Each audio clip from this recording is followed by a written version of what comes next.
twin sisters Melissa Smith and Teresa Baumkamp, Norm Polsky, and Michelle Gralnick belong to a club they wish they were never a part of.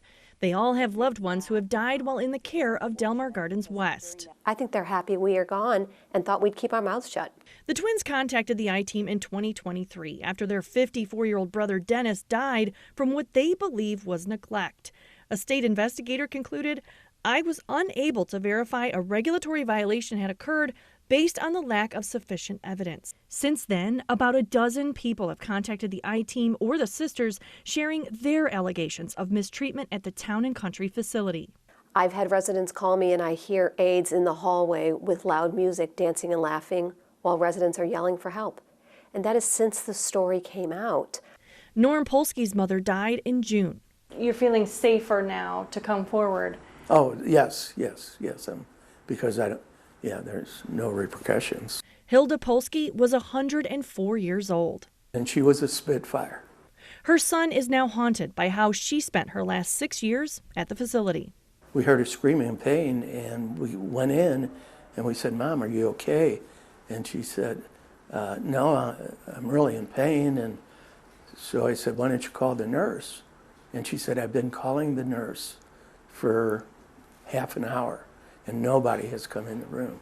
His family, including his daughter, who is a police officer, called the Department of Health and Senior Services hotline twice.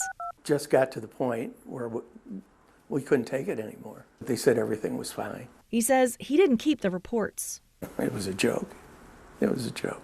Michelle Gralnick knows the feeling. Her parents died in Delmar Gardens West care 3 years ago. Her mother had multiple sclerosis. Call lights and the telephones were physically moved out of my mom's reach so that she could not communicate. She has medical records showing her mother went septic multiple times from pressure wounds that develop when a patient isn't moved enough. She would try to call the nurse's station, and the phone would be answered Domino's or Burger King, trying to make her think that she had dialed the wrong number. The experience changed the course of Michelle's life. Now she's a residents' rights advocate for people living in nursing homes.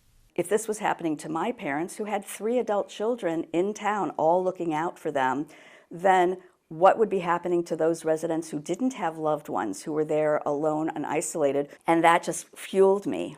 Delmar Gardens West sent a lengthy statement to the I-Team, which read in part, "Delmar Gardens West exceeds state and national averages when it comes to staffing." It said only one of Michelle Gralnick's complaints was substantiated by the state and claimed Norm never called the state hotline. He still can't shake what he says he saw when his mother was there. They were supposed to help the people eating, and I didn't see that going on, especially with my mom. The I-Team found 17 complaints the state has investigated against Delmar Gardens West since 2016. The most recent, in June of 2023, the same month Norm's mother died, shows the facility failed to ensure 3 residents didn't run out of their medications, that their families and physicians were notified about it, and to ensure 1 resident had a device they needed to exercise their lungs. Records show the issues were corrected in July of 2023. It doesn't surprise the twins. Because we really thought by coming forward after our brother died, there would be a difference. Christine Byers, 5 on your side.